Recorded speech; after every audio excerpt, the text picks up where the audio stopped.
You know, usually when we talk about a medical diagnosis, there's this built-in expectation of just like mechanical precision. Right, yeah, like a machine. Exactly. I mean, if you fall and break your arm, you go to the hospital, they put you in an x-ray machine, and literally a minute later, you're staring at a screen. And the doctor just points to it. Right. He points to this jagged white line on the radius bone and says, well, there's the fracture. It's entirely binary.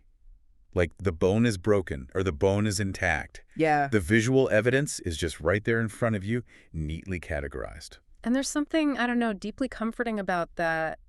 Even if you're in pain, we really crave that kind of visible, undeniable clarity. Oh, absolutely. We want to see the problem. But the thing is, when you step out of the physical realm and into the architecture of the human soul, That's where it gets messy. so messy. Specifically when you get into the agonizing terrain of spiritual distress and moral failure, that x-ray machine becomes utterly useless. Completely useless. You're suddenly trying to navigate a diagnostic landscape that is just incredibly murky, where the symptoms and the actual disease completely blur together. Which is exactly what we're getting into today. Right. Welcome to Reformed Thinking. Today, we are doing a deep dive into one of the most profound paradoxes of the Christian life. It really is a paradox. We're looking at a classic work by the 17th century theologian John Owen, and it's titled The Soul in the Depths of Sin. Which is this expansive, painfully detailed exposition of Psalm 130. He focuses really heavily on those first two verses. Right, the out of the depths have I cried unto thee, O Lord part. Exactly. Lord, hear my voice. So the paradox Owen tackles here, and honestly what makes this text so gripping centuries later, is this question: how is it that believers, I mean people who have a genuine walking relationship with God, People who actually know the gospel. yeah, people who have tasted grace, how can they suddenly find themselves plunged into the absolute darkest, most terrifying valleys of the soul? It's a terrifying reality. Like, how do you go from spiritual vitality to feeling like you are literally suffocating in a pit of despair? And that is the pivotal question of the entire book. Yeah. And, for anyone listening who is trying to make sense of their own internal struggles, or maybe trying to help a friend through a crisis of faith, understanding this is just vital. It really is. Because we are not dealing with dry, dusty 17th century academic theory here. Owen provides a remarkably accurate psychological anatomy of human distress. Anatomy is the perfect word for it. Right. He maps out the actual mechanics of guilt. He takes apart the engine of spiritual depression piece by piece. Showing us exactly how the intricate and honestly sometimes painful mechanisms of grace operate. Yeah. If you've ever wondered why your external success in life doesn't automatically translate to internal peace, Oh, man. Yeah. or why your past spiritual highs offer zero immunity against future spiritual crashes, well, Owen has the diagnosis. But to really grasp the weight of this diagnosis, I think we have to look at the diagnostician first. We need to understand the mind of John Owen. We really do. His resume is staggering. It's unbelievable. I mean, we're talking about a Puritan Titan born in 1616. He was an Oxford-educated prodigy. A literal prodigy. He earned his Bachelor of Arts when he was 16, Yeah. 16 years old. Just teenager mastering classical languages and theology. And he had his master's by 19. He possessed a generational intellect, undoubtedly. But I think what truly defines his legacy isn't just his raw processing power. Right, it's his conviction. Exactly. It's his absolute, uncompromising theological conviction. Look at the historical context. Yeah, set the stage for us. While he was still a young academic at Oxford, he was ordained in the Anglican Church. But he flat out refused to submit to Archbishop William Laud's high church discipline. Which was a massive deal back then. Huge. Laud was enforcing strict, almost Roman Catholic-style liturgical uniformity across the whole Church of England. And refusing Laud wasn't just like a polite academic disagreement. It was actually dangerous. Oh, it could ruin your life. It could strip you of your livelihood and easily land you in prison. But it showed his foundational integrity. I mean, he actually walked away from Oxford in 1637 because of it. He chose to work quietly as a private chaplain, rather than compromise his conscience. Wow. But he didn't stay quiet for long, did he?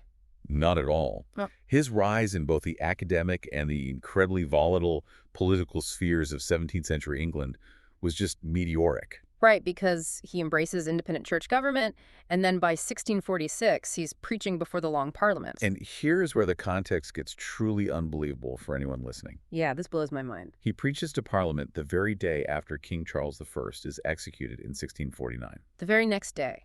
Just try to picture the psychological tension in that room.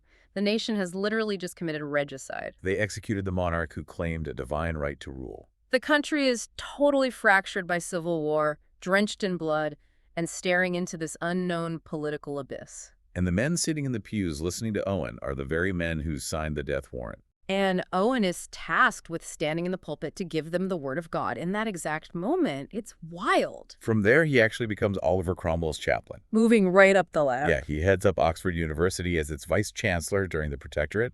He's essentially running one of the greatest academic institutions in the world. And gets his doctorate of divinity in 1653. But again, that internal compass of his kicks in when Cromwell starts flirting with the idea of taking the crown for himself. Becoming the exact thing they just fought a bloody war to destroy. Right. Owen opposes him.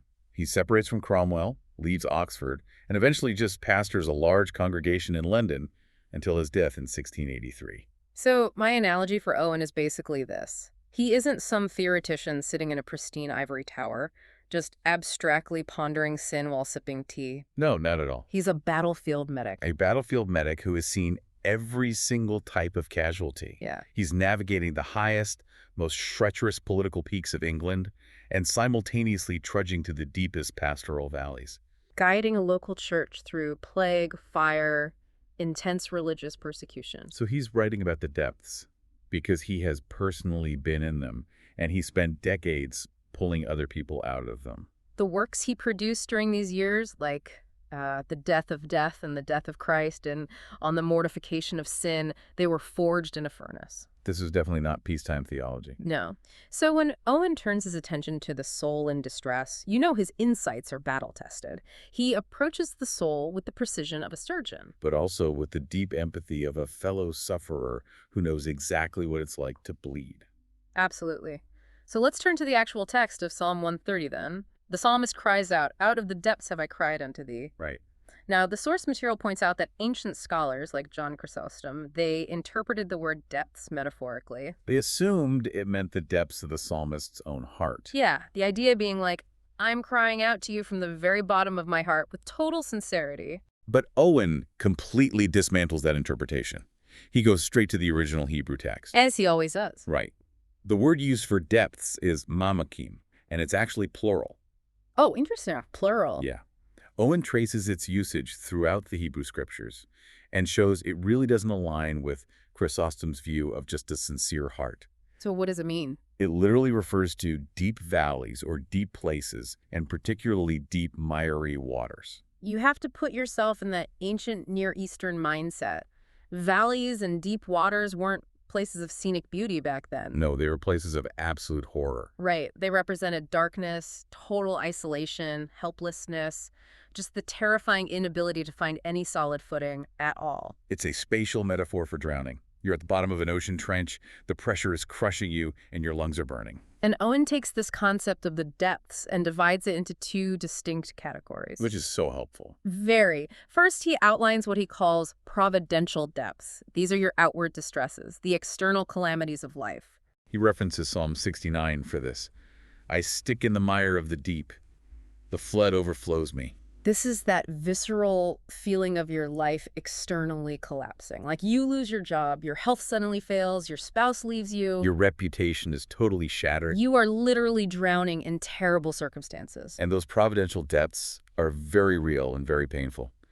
But Owen quickly pivots to introduce the second category. Right, which is his primary focus in this whole work. Yes, the internal depths. These are the depths of conscience caused by sin. He points to Psalm 88, right? Yeah, where the writer says, Thou hast laid me in the lowest pit, in darkness in the deeps. But then the psalmist explicitly clarifies what that pit actually is by saying, Thy wrath lieth hard upon me. Exactly. The internal depth is the crushing, suffocating weight of spiritual alienation. It's the agonizing sense of God's displeasure pressing down on your conscience because of unrepented sin.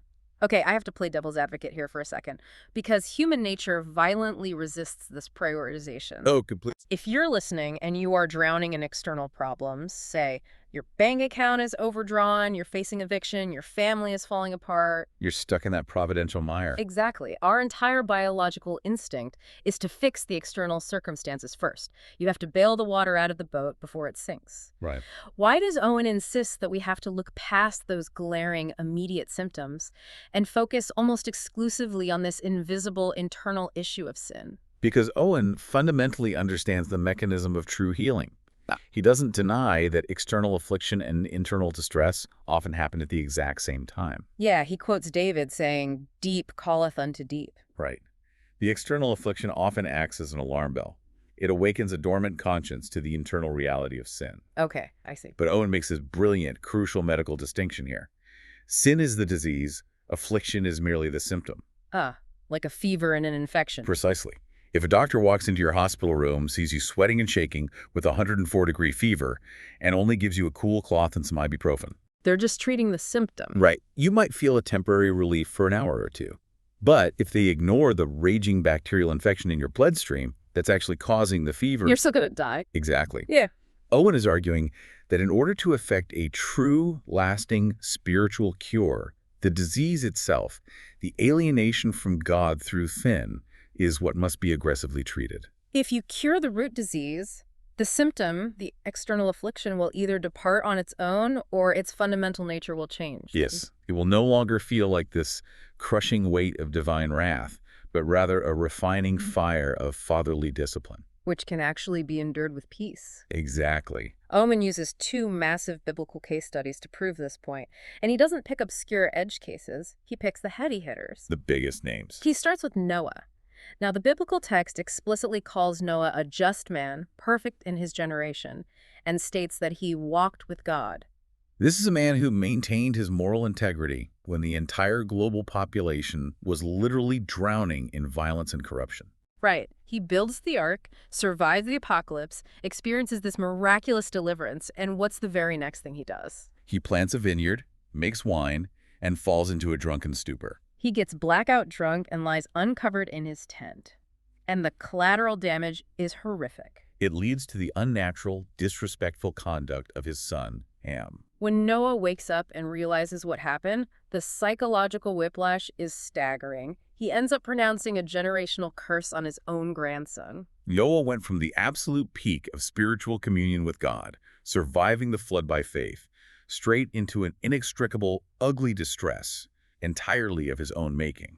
And Owen follows that up with the example of King David. David is famously described as a man after God's own heart. If you read the Psalms, David's spiritual highs are just unparalleled in ancient literature. But when David falls, specifically that complex web of adultery, deception, and murder with Bathsheba and Uriah, the depths he plunges into are terrifying to read about. he doesn't just feel a little guilty. He complains of broken bones, of drowning in deeps, of waterspouts crashing over him. He says he's experiencing the very sorrows of hell. So the mechanism Owen is exposing here is essentially a warning siren. Yes. He wants you to realize that absolutely no amount of past spiritual success, no historical record of communion with God, immunizes you from these depths. Your spiritual resume cannot protect you if you voluntarily invite the disease back into your house. Man. Which transitions us perfectly from identifying the disease to outlining the actual pathology. Right. Since sin is the root disease, Owen systematically walks us through how it internally manifests in the life of a believer. He maps out 7 specific progressive symptoms, 7 steps down into the abyss of spiritual depression. And we really need to dig into the mechanics of these 7 symptoms because they are incredibly precise. Let's do it. Symptom number 1 is the loss of the sense of God's love. Now, Owen makes a very careful pastoral distinction here. He says there are 2 types of the sense of God's love. Okay, what are they? Transient joy and abiding peace. This is one of the most vital psychological insights in the whole book, I think. Absolutely. Transient joy is that ravishing, overwhelming emotional high. It's an ecstatic, almost tangible experience of God's presence. But Owen warns that God treats those emotional highs like special cordials or rare delicacies. He dispenses them sparingly. Right, usually only when a believer is facing a severe trial or requires unique encouragement. You can go years or even decades without those intense emotional spikes, and that's perfectly normal. You are not in the depths. just because you aren't walking around in a state of emotional ecstasy every day. The danger isn't losing the transient joy, it's losing the second type, the gospel persuasion of peace. Exactly. This is the stabilizing baseline reality of the Christian life. It's that quiet, underlying confidence that says, I am justified. I have peace with God through Christ. It is the salt that makes the daily grind of life palatable. Yes, and when a believer falls into these conscience-wasting depths of sin, they lose this stabilizing peace. The floor completely drops out from under them. They can no longer look in the mirror and comfort themselves with the thought that they are safe in the arms of God. And once that baseline security is stripped away, the mind has literally nowhere to go but to turn against itself. Which leads directly to symptom number 2, perplexed thoughtfulness. Perplexed thoughtfulness. Owen describes this as a state where remembering God, which used to be the soul's greatest comfort, Suddenly becomes a source of acute pain. the internal monologue Owen describes here is pure, unadulterated shame. The soul essentially puts itself on trial. It starts asking, is this thy kindness to thy friend? After all his consolations, after every time he's forgiven you, is this how you repay him? You boasted you would never forsake him. You sang all those songs on Sunday, and now look at what you've done in secret. Just imagine betraying your absolute best friend, the one person in the universe who has unconditionally loved you. And then having to sit alone in a silent room with the memory of what you did. You can't even bring yourself to pick up the phone to apologize because the shame is so paralyzing. The soul binds itself in heavy chains of self-displeasure. And because the relationship that was betrayed was with the creator of the universe. The magnitude of the shame transcends any normal human betrayal. Right. And this heavy introspection naturally drags the believer down to the third symptom, a revived sense of justly deserved wrath. Now, this one sounds theologically complicated. It does, yeah. If you're a believer, supposedly you dealt with the fear of hell and the curse of the law when you first came to faith. You repented, you believed, you found rest. Right. So how does a revived sense of wrath work? It sounds like you are being plunged right back into the flames of condemnation. Well, you are dealing afresh with the terror of God's holy law, but you feel completely stripped of the comforting support of Christ's blood. Like the x-ray shows the break, but you feel like the doctor has locked the door and abandoned the hospital. Exactly. The psychological mechanism here is terrifying. Owen phrases it chillingly. He says that because of the believer's willful sin, God puts new life and spirit into the law. Wow. He gives it a fresh commission, as it were, to take such a one into his custody. So the believer feels legally condemned all over again. Now, God hasn't actually revoked their justification, and we'll get to the covenants in a minute. Right, but their experience of it is totally suspended. There's a relentless self-judging that happens here. But unlike healthy, gospel-driven humility that leads to peace, this self-judging is purely punitive. It offers absolutely no relief. It only demands payment. And that punitive mindset eventually bleeds out into how you view the physical world around you. Which leads to symptom 4. Oppressing apprehensions of temporal judgments. Paranoia fully sets in. You know you're guilty, you feel the wrath, so you start expecting God to physically strike you down at any moment. Every bit of bad news, a sudden illness, a financial setback, or even just a bump in the night, is immediately interpreted as the hammer of divine justice finally falling. the believer develops an intense fear of sudden death while in this state of wrath. They fear public exposure. That God is going to pull back the curtain and make them a public scandal. Owen points out that they often develop what we might call a Jonah syndrome. Jonah syndrome. Explain that. Meaning you become utterly convinced that your secret, internal sin is going to bring a literal physical storm down on everyone around you. You look at your family, your church, your community, and you think, I am a radioactive hazard to these people. If they get too close to me, God's judgment on my life is going to spill over and ruin them too. It is a profound isolation. And this is where the interaction between the internal disease and external circumstances becomes incredibly destructive. It's like a total immune system failure. Think about the feedback loop. Yeah. Affliction, the external trouble, hits you, and it softens the soul. It makes you tender and vulnerable. And because your immune system is down, the internal sin is able to cut much deeper and do more damage. But simultaneously, the presence of that internal fin weakens the soul's defenses, making the external affliction feel 10 times heavier than it actually is. So affliction amplifies the guilt of the sin, and the sin amplifies the pain of the affliction. It's a vicious amplifying cycle that leads to a complete systemic collapse. That's a highly accurate way to visualize it. The soul is being battered from without by circumstances, and bleeding from within from guilt. And this downward spiral eventually hits bedrock with symptom 5, prevailing fears of utter rejection. The believer concludes that they are, in fact, a reprobate. They think, I am cast out of thy sight, God will own me no more. They become convinced that their faith was a sham all along, that they've crossed some invisible, unforgivable line, and they are lost forever. But Owen throws a slight lifeline here, doesn't he? He does. He notes that God rarely leaves true believers in this specific state of total, unmitigated despair for long. Because it wars directly against the very life of faith.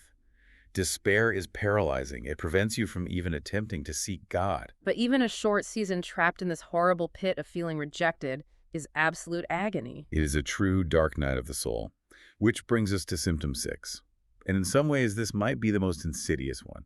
Because it happens in the context of ordinary, everyday spiritual life. Right, exactly. God's arrows in the soul. God's arrows in the soul. What are those? These are secret, sharp rebukes from God delivered through the normal means of grace. Give me an example. A believer might be sitting in a pew on Sunday morning, listening to a completely standard sermon, or reading a familiar passage in their Bible over coffee. Oh, yeah. And suddenly, a specific word or a theological truth pierces their conscience like a physical flaming arrow. It feels surgically tailored to their hidden sin, and they cannot shake it off. It removes whatever tiny sliver of rest they had managed to scrape together. So the very things that are supposed to heal you, like church, scripture, prayer, they actually become sources of terror. You can't even open your Bible to find comfort because the medicine feels like a weapon targeting your specific disease. Wow. Which naturally, inevitably results in the 7th and final symptom. Dullness to duty. Complete and utter spiritual lethargy. Owen says the soul's strength is simply worn away by the internal civil war. You cannot pray with any life or affection. You can't listen to the Word of God and derive any profit from it. You can't meditate. You are spiritually sick, weak, and bowed down to the ground. If we look at this progression as a whole, Owen has diagnosed a complete collapse of the spiritual nervous system. It starts with a loss of baseline peace, devolves into agonizing introspection, revives the terror of judgment, induces severe temporal paranoia, Flirts with total despair, turns the means of grace into arrows of conviction, and ends in utter spiritual paralysis. That is heavy. So if that's the clinical progression of the disease, it forces us to ask a massive, glaring theological puzzle. Okay, what's the puzzle? If a believer is genuinely in the covenant of grace, if they are truly justified, how on earth does God allow them to fall into this terrifying 7-step nightmare? To understand the mechanics of this, Owen says we have to zoom out. We have to look at the legal framework of how God interacts with humanity. Right, the covenants. We have to understand the difference between the covenant of works and the covenant of grace. Let's break this down simply for the listener. Think of the first covenant, the covenant of works made with Adam and Eden, like a strict, zero-tolerance corporate employment contract. Okay, an employment contract. The terms are simple. Perform your duties perfectly, and you receive life and blessing. But there is absolutely no provision for a mistake. No pardon is written into the contract. None. One strike, one sin, one violation of the terms, and you are immediately fired. The covenant is broken forever, and you bear the full penalty. The ultimate zero-tolerance policy. Exactly. But the new covenant, the covenant of grace, operates on a fundamentally different legal framework. It's not an employment contract, is it? No, it's an adoption. When God adopts someone into his family, he provides an absolute ironclad security against total apostasy. Meaning, a true adopted child of God cannot completely and finally fall away and be separated from the Father. The contract cannot be disannulled. God promises in the covenant to put his fear in their hearts so they will not ultimately depart from him. Furthermore, the covenant provides constant daily peace for ordinary infirmities. Believers stumble and sin every single day. But they don't plunge into the terrifying depths every day because they have an advocate, Jesus Christ, making intercession for them. Okay, so the extremes are removed. Total apostasy, basically getting unadopted, is off the table, and the daily, ordinary stumbles are covered by continuous grace. But there is a catch here, and it is a massive, life-altering catch. Owen points out that the provision against these major peace-ruining, conscience-wasting sins is not absolute in its administration. Right. What exactly does he mean by not absolute in its administration? He means that while God unconditionally promises you won't lose your ultimate salvation, he absolutely does not promise that you won't lose your peace, your joy, and your spiritual health if you choose to be negligent. So the actual enjoyment of that abounding grace, the subjective experience of peace, is conditional upon the believer's diligent attendance to the means of grace. Owen quotes the Apostle Peter in 2 Peter 1, which commands believers to actively add virtue to their faith, knowledge to virtue, temperance, patience, godliness. And Peter explicitly states that if you do these things, you shall never fall. But the clear implication is that if you neglect them, you are incredibly vulnerable to a catastrophic spiritual fall. So the grace is there, the ultimate safety net is there, but you still have to actively walk the path. Yes. This brings up what I think is Owen's most brilliant conceptual framework in the entire book, the latitude of the new covenant. It's a great analogy. It works like this. Imagine you are dropped onto a massive high-altitude plateau. On one extreme edge of this environment, you have absolute perfection. Now, in this life, in this body, you will never reach that edge. You will never be sinless. Right. On the opposite extreme edge, you have total apostasy, finally and utterly falling away into hell. But because you are in the covenant of grace, God has equipped you with an unbreakable safety harness tethered to the center of the plateau. He promises you will never fall off the cliff of apostasy. The anchor holds. The anchor holds. But between those two extreme edges lies this massive, wide expanse that Owen calls the field of free, voluntary obedience. Within that wide plateau, you have an incredible amount of freedom to roam. You can walk closely to the center, pressing hard after holiness. But on that plateau, there are also deep, dark, jagged ravines. And you can absolutely wander into one of those ravines if you decide to take off your headlamp, ignore the map you were given, and stop watching your step. Because of the harness, you won't fall off the mountain into damnation, but you can absolutely end up at the bottom of a dark crevasse with broken spiritual bones, trapped in the freezing cold, crying out in agony for rescue. That analogy perfectly captures Owen's intent. He explicitly states that some believers walk very near to the side of perfection, never reaching it, but enjoying the constant warmth of the sun and the safety of the path. But others wander right to the very border of destruction. They play on the edge of the ravines. And between these two extremes lie many soul-plunging sins against which no absolute overriding provision is made if the believer simply refuses to be diligent. So if we have the tools, if we have the headlamp and the map and the safety harness, it begs the question, why do we constantly wander into these ravines? Owen outlines three primary causes, three saboteurs that push us toward the edge. The first one is indwelling sin, and he uses this incredibly vivid, violent Old Testament imagery here. He compares our lingering sinful desires, the flesh, to the Canaanites. Specifically, the Canaanites who possessed iron chariots. Right. When the Israelites crossed the Jordan and conquered the Promised Land, they established their kingdom. They brought many of the remaining inhabitants under tribute. But they could not utterly expel the tribes living in the valleys who possessed iron chariots. They were too deeply entrenched, so they just had to live with them. Owen uses this as a masterclass metaphor for the Christian soul. In the believer, the rule and kingdom belong to grace. Grace is on the throne. But the body of death, the remnants of the flesh, are not completely eradicated until we physically die and are glorified. The flesh lusts against the spirit universally in every single believer. So you essentially have this heavily armed guerrilla insurgency living inside your own borders. That's exactly what it is. And depending on your specific personality, your habits, your upbringing, certain specific lusts become like those Canaanites with iron chariots. They are heavily armed, deeply entrenched in your psychology, and incredibly difficult to subdue. You might tax them, you might keep them quiet for a few months or even years, but they are never your allies. They are always in a state of actual rebellion, just waiting for you to drop your guard. If you turn your back, they will strike. They're opportunists. The second saboteur Owen mentions is the power of temptation. He acknowledges it somewhat briefly in this specific text, right? Yes, but he views it as a massive hostile external force, often orchestrated by the demonic, that collaborates with that internal insurgency. The external temptation provides the spark, and the internal indwelling sin provides the gunpowder. But the third saboteur is perhaps the most difficult to swallow, yet the most theologically profound in Reformed thought: the sovereign pleasure of God.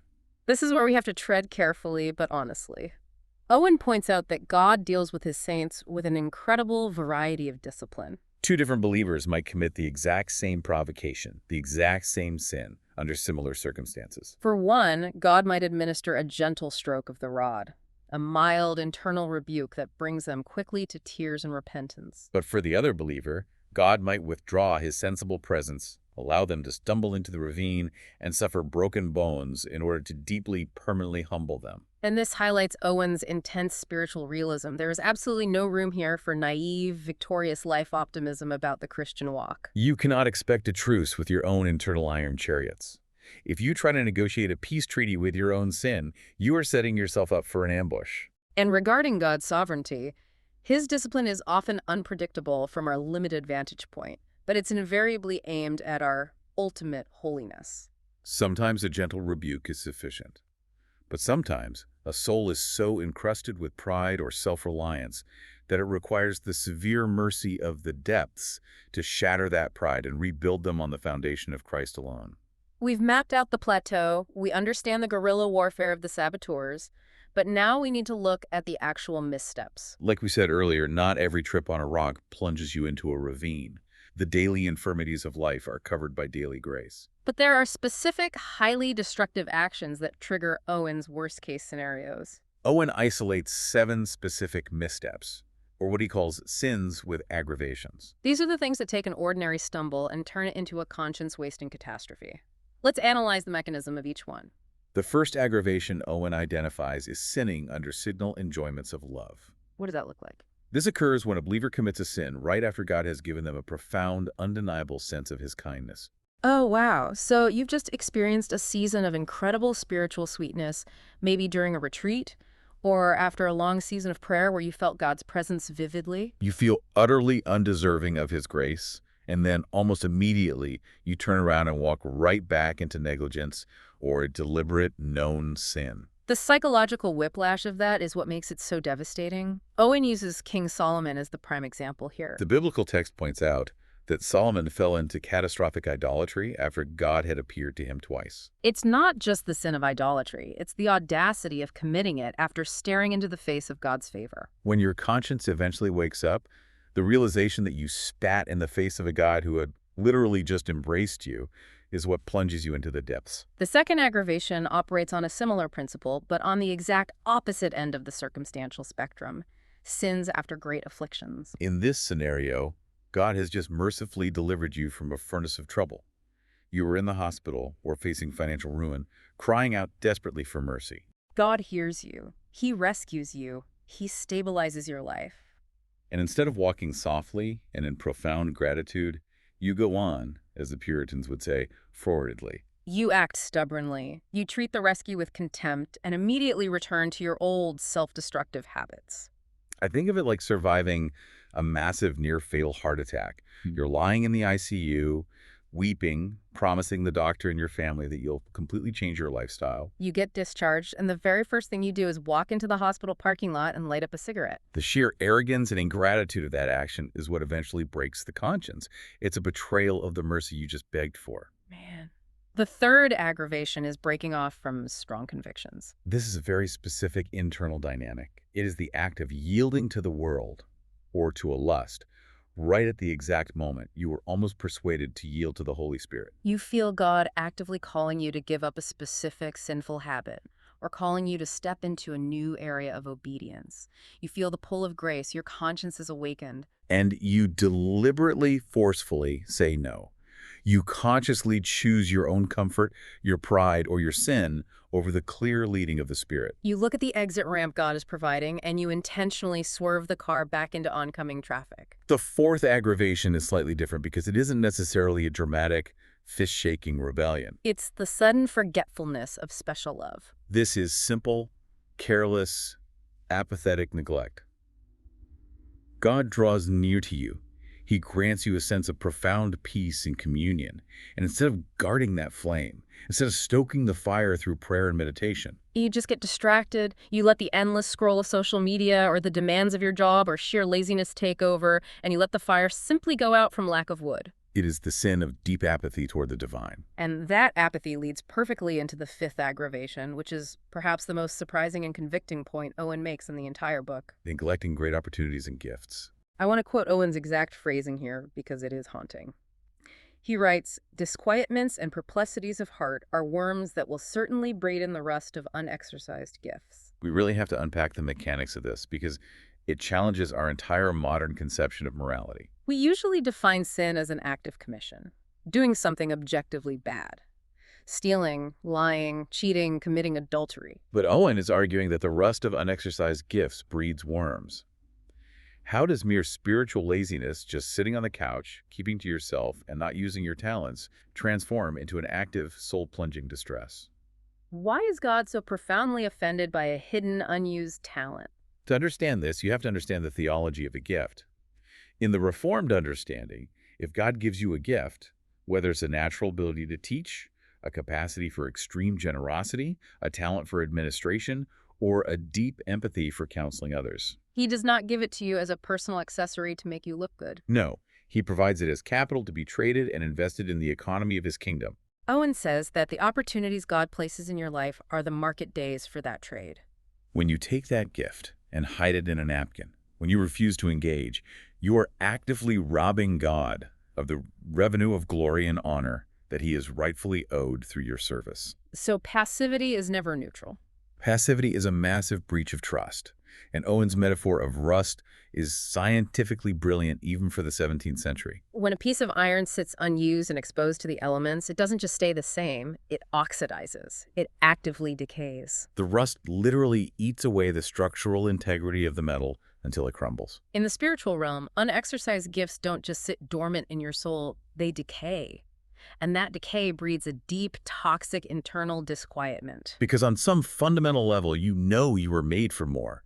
You know you are burying your potential. And that hidden knowledge acts like a parasite, a worm eating away at your spiritual peace. People in this state become chronically miserable, hypercritical of everyone else who is actually trying, cynical and spiritually sick, precisely because they are hoarding what was meant to be spent. They become cynical because they are hoarding what was meant to be spent. That is a brilliant translation of Owen's point for the modern church. It explains so much of the malaise we see today. Moving to the sixth aggravation, sins after a special warning.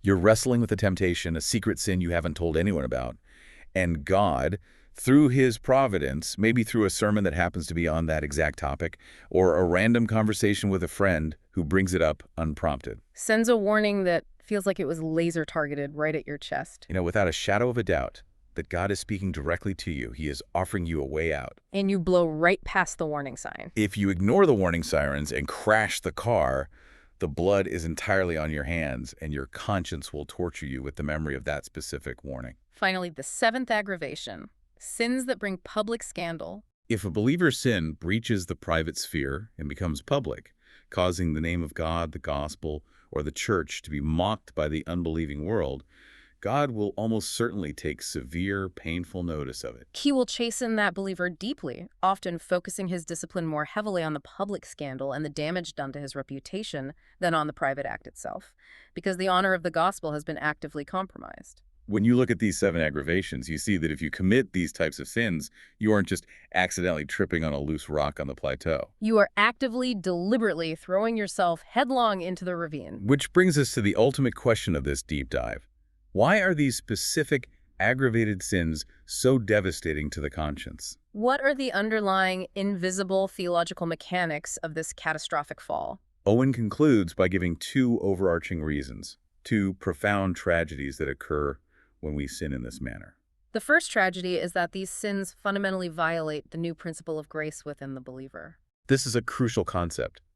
When someone is justified and becomes a believer, Owen argues, following the Apostle Paul, that they are given an entirely new nature. They become a new creature. And this new creature operates like any living biological organism. It has a natural, inherent instinct to grow, to be nourished, and to survive. It desires obedience and communion with God the exact same way a newborn baby craves milk. So when you commit an aggravated sin, you aren't just breaking an arbitrary external rule written on a stone tablet thousands of years ago. No, you are doing something much more intimate and violent. You're actively suffocating and wounding the vital organs of your own new nature. You're starving the new creature to feed the iron chariots of the flesh. You are fighting against your own spiritual DNA. That internal civil war, The new nature screaming for oxygen while the flesh suffocates it is what causes such agonizing, soul-tearing distress.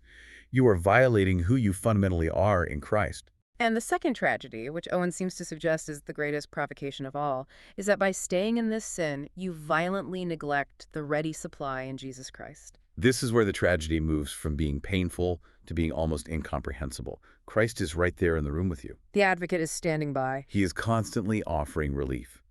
He says to the believer, as Owen quotes David saying to Abiathar, "Abide with me, fear not. With me thou shalt be in safety." Christ views your indwelling sin as his mortal enemy too. He shed his blood to destroy it. He wants to help you kill it. And this gets to the very core of the gospel. To give way to a conscience-wasting sin, to let the iron chariots run roughshod over your soul, without ever calling out to the advocate who is standing right next to you, ready, willing, and infinitely able to provide grace to help in time of need. It is a massive, horrific insult. It is a profound undervaluation of the cross itself. It suggests that Christ's blood is either insufficient to cleanse you, or his heart is too cold to care about you. So the true horror of these depths, the reason the conscience screams so loudly and refuses to be comforted, isn't just that you broke a rule. It's that you ignored the surgeon, who was standing right there in the operating room with the scalpel and the cure, begging you to let him help you. You actively chose the disease over the remedy. You chose the muddy, drowning waters over the lifeline that was already tied around your waist. That is the ultimate tragedy of the soul in the depths, and that is exactly why the way out, as Owen outlines in the rest of his magnificent exposition on Psalm 130, is never to try to climb out of the ravine using your own willpower or moral reform. The walls are too slick, and your bones are broken. The only way out is to cry out from those very depths directly to the Lord, abandoning all self-righteousness and pleading solely on the basis of his sovereign mercy and the blood of Jesus Christ. What an incredible, heavy, but ultimately illuminating journey. Let's pull all this together. John Owen has completely reframed our understanding of spiritual distress today. He has aggressively stripped away our modern therapeutic obsession with just fixing our external circumstances, our constant attempts to merely bail the water out of the providential depths. And he has forced us to look at the raw internal health of our souls. He's shown us the spiritual X-ray, however complex and terrifying it might be. Affliction is just the symptom. Indwelling sin is the disease. And he has sounded a vital warning that the plateau of grace, while absolutely secure from utter ruin, contains deep, dark ravines of our own making. Indwelling sin, those Canaanites with their iron chariots, are real, they are hostile, and they demand our constant, unyielding vigilance. Exactly. So as we wrap up, I want to leave you with a final provocative thought to mull over as you go back to your day. I love this part. If John Owen is right, and after looking at the mechanics of the soul, I suspect he is deeply, uncomfortably right. If the rust of unused gifts truly breeds worms that eat away at your peace, and if our deepest, most agonizing miseries come not from the external world hurting us, but from our own internal estrangement from the God who loves us, what iron chariots are you currently tolerating in your own life? That's the real question. What sins have you negotiated a peace treaty with? And more importantly, are you so busy trying to fix your external mire, trying to sanitize your providential depths, that you have forgotten to utilize the ultimate cure standing right beside you? A profound and necessary challenge. The muddy waters of the soul require a very specific surgeon. Don't ignore him while you try to fix the X-ray machine yourself. Keep wrestling with these truths, keep examining the architecture of your faith, and we will see you next time on Reformed Thinking.